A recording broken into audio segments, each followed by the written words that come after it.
appelé ça, j'avais 17 ans, lors d'un de mes premiers rapports sexuels, avec quelqu'un qui le savait, mais qui ne me l'avait pas dit, bien sûr. J'ai eu de la chance de faire une primo-infection, donc de le découvrir tout de suite. Mais c'est vrai que je suis tombée en fait enceinte avec la personne que j'ai rencontrée par la suite et qui m'a acceptée. Et là-dessus, pour moi, c'était exceptionnel, donc il fallait le garder. et donc du coup, je suis tombée enceinte avec un préservatif qui a craqué. Et c'était en 2000. Donc c'est beaucoup plus vieux par rapport à ce que racontait Françoise. Mais en fait, voilà, la province, la ruralité fait que forcément, ça vient avec ce que vous dites, les professionnels de santé qui ne sont pas forcément au courant et en information de l'avancée thérapeutique. Et à l'époque, en 2000, bon, c'était assez compliqué encore, mais moi, j'ai eu une césarienne et on m'a dit que mon enfant ne pouvait pas être mis avec les autres en nurserie le soir parce que ça pouvait se transmettre avec un autre. Ça pouvait se transmettre d'un berceau à l'autre. Je l'ai vécu vraiment très mal. C'est là où je me suis sentie discriminée. En fait, c'était un an à peu près ma contamination. C'est vrai qu'en fait, je le vivais moi dans une commune, mais en fait, c'était moi, ça me touchait, mais toucher mon enfant qui m'est net, ça a été quelque chose de très brutal. Oui, on l'imagine très bien. Un mot du docteur Karmochkine sur cette histoire. Oui, bonjour Morgane.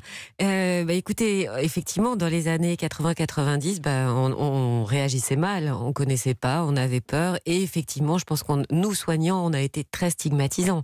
Après, je crois que le message fort de Morgane, c'est de dire quand on est une femme séropositive et qu'on est sous traitement, on peut donner la vie à un enfant qui soit en bonne santé et séronégatif. Vous dites on peut, aujourd'hui on est sur quel pourcentage, ou est-ce qu'il y a des enquêtes déjà? Oui, on est pratiquement à 100% de bébés négatifs chez les mamans qui sont dépistées et traitées.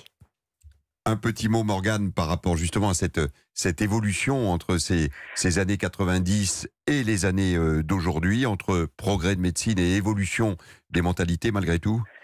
Alors voilà, j'ai eu quand même 4 enfants. La dernière née en 2013. Elles sont toutes les 4 séronégatifs.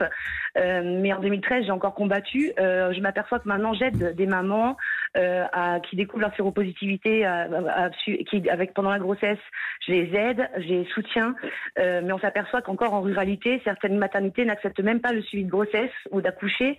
Donc on essaye de faire avancer encore là-dessus. Nous, en 2017, on a créé la première association dans le 22. Donc voilà, comparé à Paris. Le 22, les Côtes d'Armor. Tout à fait, voilà. Donc, qui s'appelle Galandraise, c'est une association de patients. On est la seule, il y a à peine 2 ans, donc on est tout jeune. Mais parce qu'il y avait un besoin, justement, comme vous dites, d'échanger, de pouvoir en parler et de savoir qu'est-ce qui se passe, comment ça évolue. Donc, nous aussi, on fait du témoignage auprès des professionnels, des jeunes. J'ai 4 enfants, ma grande a 18 ans maintenant. Et c'est pour